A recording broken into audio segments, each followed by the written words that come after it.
Well, support for federal Labor has plunged in Western Australia, with the coalition now ahead in the West and drawing level in New South Wales. That's according to the latest state-by-state breakdown in Newspoll this morning.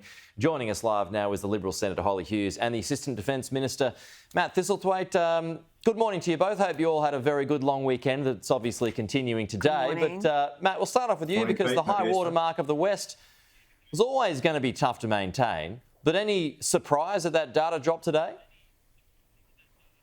Well, Pete, every election cycle is about 80 or 90 news polls. Some are going to go up, some are going to go down. That's a fact of life. But what's important from our perspective is that the parties have a policy plan, and that's what Labor has. We've got a plan to ensure that more Australians keep more of what they earn with our tax cuts that are coming up. Our cost of living measures to assist Australians during this difficult period, cheaper childcare, the energy rebates, free TAFE, all these policies that we have in place to assist Australians to get through this difficult period. But doesn't this poll show that that's not working?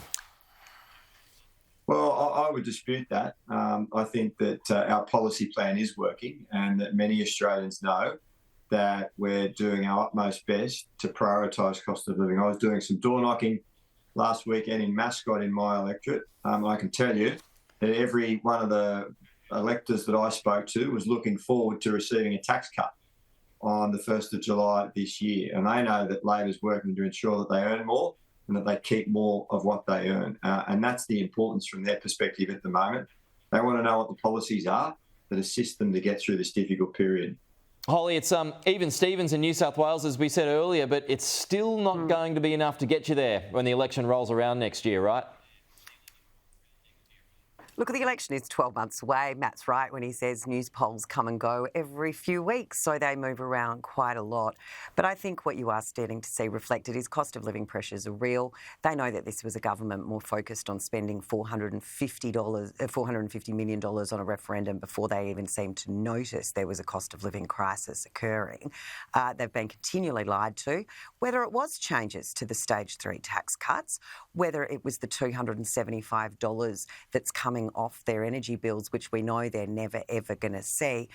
We learned today that it looks like Chris Bowen and Anthony Albanese took 2 separate private planes up to Newcastle last week to make renewable energy announcements. The electorate can see sort of right through this sort of hypocrisy. And I think as we get closer to the election, they're going to continue to see through this hypocrisy from this government that's very much do as I say, not as I do, does not tell the truth. Mr Albanese promised that this would be a government that was transparent. We know the opacity that they show is just breathtaking with every policy. They've been caught out, making stakeholders sign NDAs on everything from faith groups to the NDIS consultations.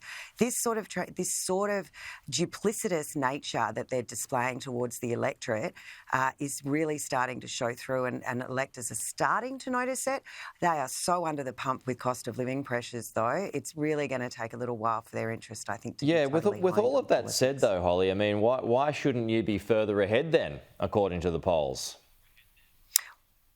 Well, as I just said, I think that Australians are so under the pump that they're not honed in on politics full time. They don't live in our little bubble. They don't get up and read 3 or 4 newspapers every morning.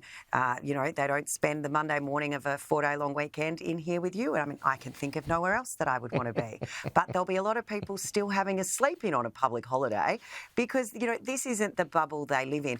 I think the greatest fear that this country faces, and I hope whether you're a Liberal voter or a Labor voter, the thought of a hung parliament, the thought of having to deal with some of those crossbenchers still remaining there and being able to drive decisions in this country is actually a much scarier outcome for everybody. So I hope to see Peter Dutton and the Prime Minister afterwards, and I'm sure, Matt would like to see Anthony Albanese, but I think for the sake of Australians, the risk of a minority government is a very scary one. Hey, Hollie, like politicians, we don't get days off. We don't get public holidays, so good to have you with us, by the way.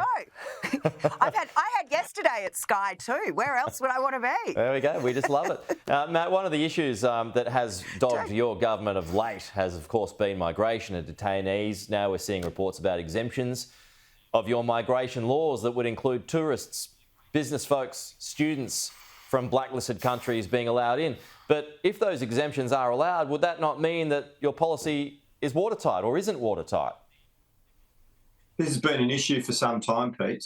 You've got people who come to Australia on visas, and we're not talking about refugees here. We're talking about people who may come on a tourist visa or some other visa, and then they overstay and they breach their visa conditions. And under the former government, they were milking the system.